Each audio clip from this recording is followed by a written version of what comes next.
Si vous voulez améliorer votre pensée, restez avec moi quelques minutes pendant lesquelles je vais vous partager 5 expériences de pensée très originales. Bienvenue sur mon NPE à moi, la chaîne pour vous aider à mieux vous connaître, à continuer d'avancer, à aller de l'avant. Bonjour, je suis Francis Berthelot, je suis coach de vie et coach en psychologie positive.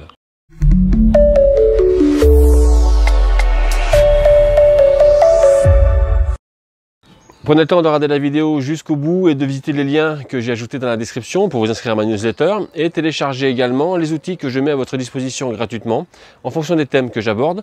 Et je vous conseille également vivement de réécouter et de revoir la vidéo une deuxième fois car vous allez constater que ces 5 expériences sont originales et doivent être revues pour s'en imprégner pleinement.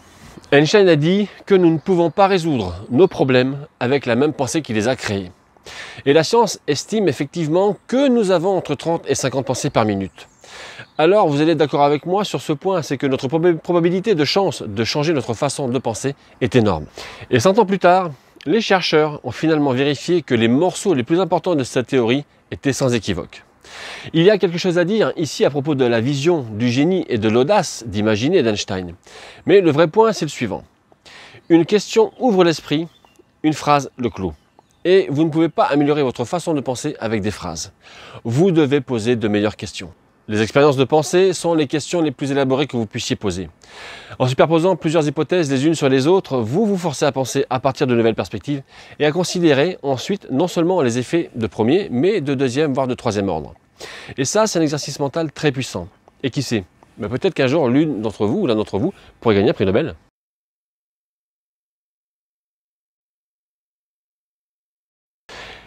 La première expérience, c'est que vous n'êtes jamais vraiment seul. Et j'aimerais vous poser cette question. À combien de personnes pensez-vous dans une journée? Pas du style « Ah tiens, je viens de recevoir un texto de Polo, j'espère qu'il va bien ». Non, non, là, je vous parle d'apparition mentale éphémère d'une fraction de seconde. Une image mentale qui clignote pendant quelques secondes, puis qui disparaît. Et après avoir compté pendant un certain temps, j'ai personnellement réalisé que je devais penser à plus de 50 personnes par jour. 50 personnes dans ma petite tête chaque jour. Vous savez ce que ça veut dire, ça?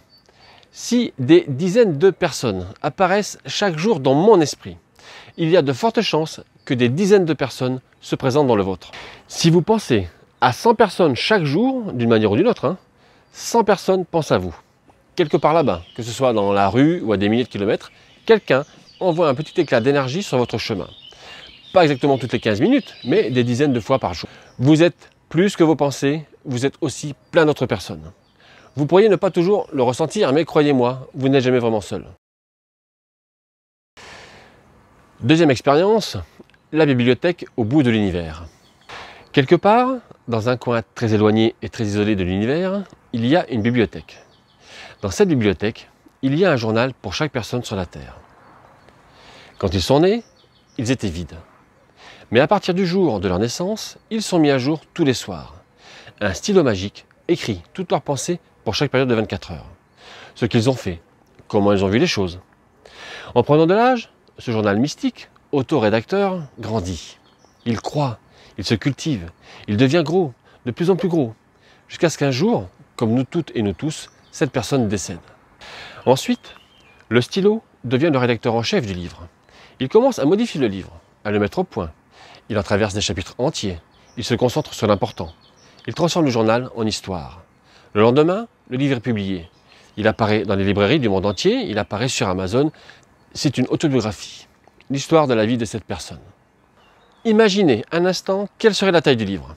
Pour un homme ou une femme de 80 ans. Pour un homme ou une femme de 50 ans. Même pour une jeune personne de 20 ans. Si un livre publié contient 10 000 phrases, lesquelles seraient coupées? Quel serait le titre de ce livre? J'étais comptable pendant 40 ans, ce fut une énorme erreur. Un camion m'a percuté quand j'avais 20 ans, je n'ai aucun regret. J'ai été pauvre toute ma vie et j'ai adoré chaque minute. Chaque être humain a un livre en lui. Tout le monde ne choisit pas de l'écrire, mais si nous pouvions tous les lire sur des milliards de livres, pas un seul ne serait ennuyeux. Il y aurait quelque chose à apprendre de chacun. Votre livre n'est peut-être pas encore terminé, mais chaque pensée que vous avez, chaque seconde que vous passez y est écrite. Lesquelles font progresser votre histoire, lesquelles appartiennent à votre livre. Quelque part, dans un coin très éloigné et très isolé de l'univers, il y a une bibliothèque. Mais ça, c'est votre histoire. Faites-la belle.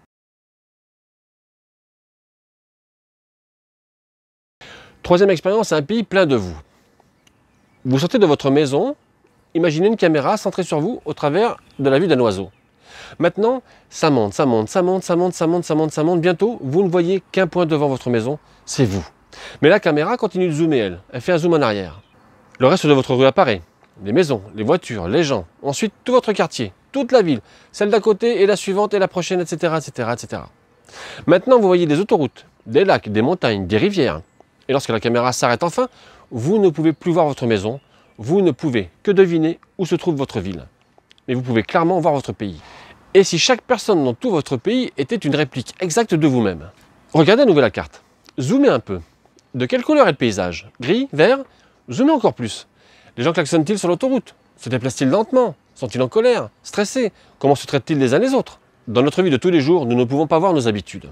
Nous agissons dans l'instant. Cependant, lorsque nous observons des groupes de personnes, les traits les plus forts sont amplifiés. Et il est facile de voir quel trait gagne. Et si le groupe, c'était que nous? Prenez un moment, pensez. Si vous repérez un trait que vous n'aimez pas, vous pouvez le changer. Il vous suffit juste de faire un zoom avant.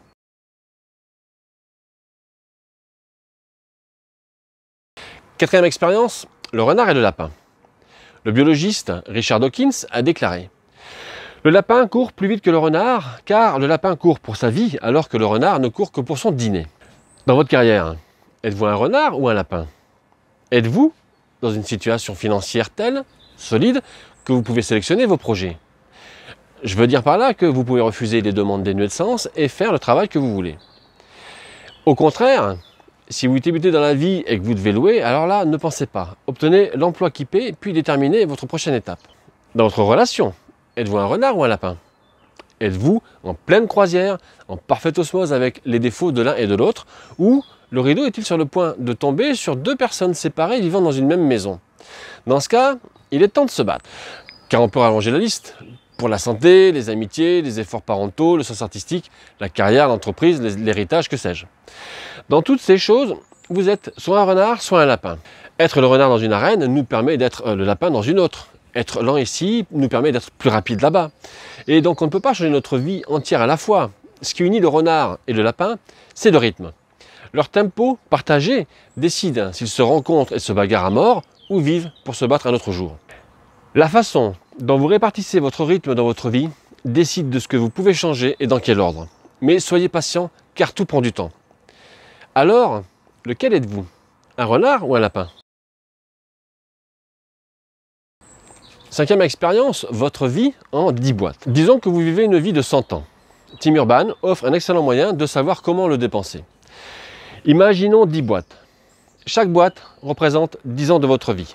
La première case, la première boîte, c'est de 0 à 10 ans, la seconde de 10 ans à 20 ans, la troisième de 20 ans à 30 ans, etc., etc. Mais on laisse tomber ça pendant une seconde.